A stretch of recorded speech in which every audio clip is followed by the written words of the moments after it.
Hello everybody out there, your Dark Avenger Chris here, and welcome back to another comic book review. And in this video, we are going to be talking about Avengers, issue number 1. Or if you'd like to go with the legacy numbering, issue 691.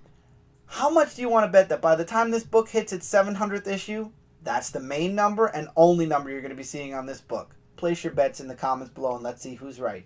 But anyway, we're not here to talk about numbers right now. We're here to talk about this book. We're here to talk about the new volume of the Avengers with the new team. And the team is Jason Aaron doing the writing, Ed McGuinness doing the artwork. I love Ed McGuinness' artwork, and I like Jason Aaron's writing. So did this team do it? Did this team give us a good Avenger book? Now, before we get into that, I'd like to mention two things. Number one, there should be some preview artwork popping up here. Yes, I got some preview artwork finally. And this is going to be the last time I say number 2 because it's in the title already, and this should be known by now. Spoiler alert warning. Most of my reviews take place after the books are released. So unless it's a early review, from now on, it says it in the title. So I'm not going to mention spoiler alert warning. Because you guys know there's going to be some spoilers, and it says it in the title. So anyway, Avengers issue number 1. I was pleasantly surprised by it. I went into this book with a completely open mind. It's been a while since an Avenger book has really grabbed me. It's been a while since I really got into an Avenger team book. And I went into this one saying, okay, surprise me. And Jason Aaron did. This book, when I finished it, when I got to the last page of this book, I was like, wow. Jason Aaron and Ed McGuinness, you did it.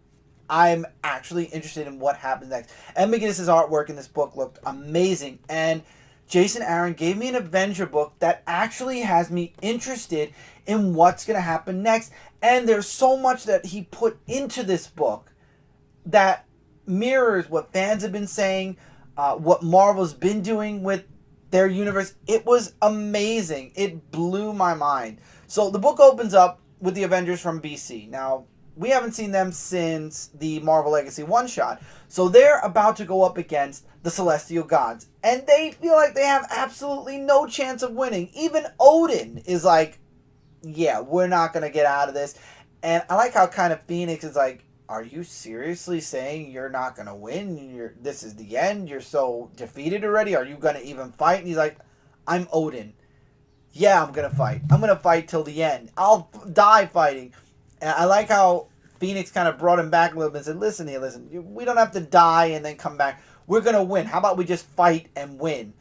And that whole opening for the book, I liked it, but not as much as when we go into present day. Because after we see a little bit of the preparation to the fighting of the Celestial Gods in BC, we jump to present day after the title page. And we get one of my favorite scenes in the entire book. Tony, Steve, and Thor in a bar talking about the Avengers. Because apparently, after No Surrender, all the Avenger teams disbanded. At this point in time, there is no Avenger team active. There are no active Avengers anymore.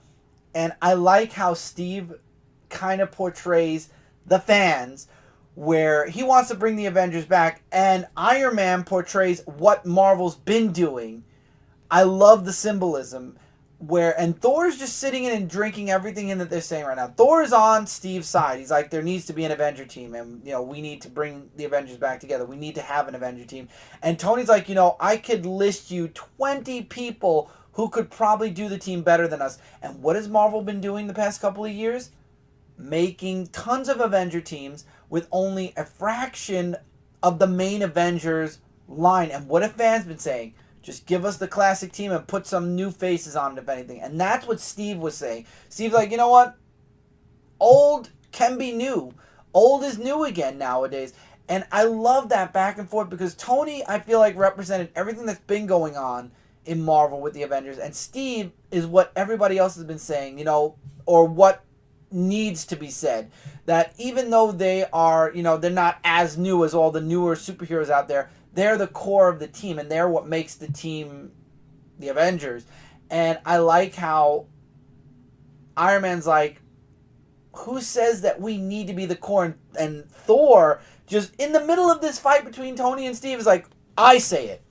I say that the Avengers need us at the core. We've always been there since day one. And I love how Tony's kind of like against being or forming another Avenger team. And Steve and Thor are kind of trying to convince him that the world needs it in case of an emergency. And then an emergency happens. The Celestial Gods. And then we also get bits and pieces of other people who will obviously be joining the Avenger team. We have Doctor Strange and Black Panther doing some investigating. And this kind of connects to the BC Avengers. We have a very small appearance by Jen Walters, She-Hulk. That was what the disappointing part of this book was. We literally only got one scene of a guy trying to hit on her and chase her, and she kind of semi-hulks out to scare him, and then she continues on her merry way. And that's it. We got a lot more of Black Panther and Doctor Strange. We also get to see Jamie, Ghost Rider version 3, I believe. With that, I'm really not too much of a fan of that Ghost Rider, but we get to see him for a brief time as well. We get a little bit more of him too. She-Hulk got the least amount of spotlight in this book. But anyway, the Celestials are coming back, or at least that's what the book looks like. We have these gigantic portals opening up, and you have Captain Marvel out in space, and this thing is coming through, and it looks like they're about to attack Earth, but all the Celestial Gods are dead, and what we're seeing are the dead gods crashing into Earth. And this is where Cap, Thor, and Iron Man are starting to, they're getting geared up for what's going on. And what worries Iron Man, and as a reader you're worried, is if the Celestial Gods were there was no way to beat a Celestial God, the scariest question of all is, who beat them, and what does that mean for Earth? And the people who we believe beat these Celestial Gods appear right in front of Thor, Iron Man, and Cap. And I like how at that very moment you see Iron Man, suit up. Cap always has his clothes. Apparently he's always wearing his Cap suit underneath every single pair of clothes he's ever worn in the Marvel Universe. But you see them all suited up, and Cap's like, Avengers assemble. And you got the main three. You got Captain Marvel there trying to figure out what's going on. You've got Black Panther and Doctor Strange in the center of the Earth dealing with another problem. There are these like little eggs or whatever. So there's a lot going on in this book. You've got the Celestial Gods killed. You've got their killers right in front of the main three Avengers, or the main spotlight Avengers of the book. You got Black Panther and Doctor Strange nearly at the Earth's core, dealing with this other problem, and this problem is reaching out to where Ghost Rider is. And then you got She-Hulk kind of in the middle of what's going on in New York with the Celestial Gods and who killed them. So we get to see her again for a brief scene. Like I said, she stops and is watching what's going on. So I hope we get more She-Hulk in the next issue. We did not get a lot of her in this at all. We got from every other character enough, I feel. This was a $5 book, and as you all know, I'm not a fan of Marvel's $5 policy, as they call it. They restart a volume so that for issue number 1, they have the excuse to put a $5 price tag on their books, and I'm not even going to think about when 700 comes out, if it might even reach $10, because it's 700th issue, and this is Marvel. But we're not going to think about that now. And looking over the fact that Marvel prices every single one of their number ones at $5 now, this book delivered so well, and Ed McGuinness did an amazing job with the artwork here.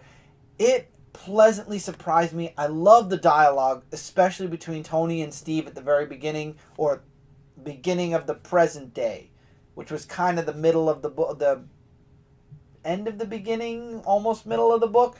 I like that. I like the dialogue we got where Tony's against bringing the Avengers back, and Steve is like, we need to, and we need to be the core again like we used to be.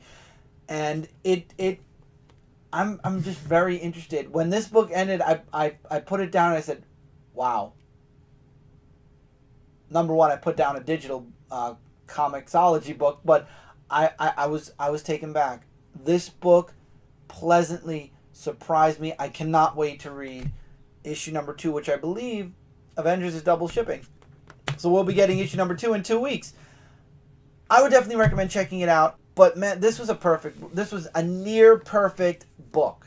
I loved it. I honestly don't even want to rate it. I just want to say go out and get it and read it. This is the first Avenger book in a very long time that I enjoyed reading from beginning to end. And I gotta say this, I love Thor in this book.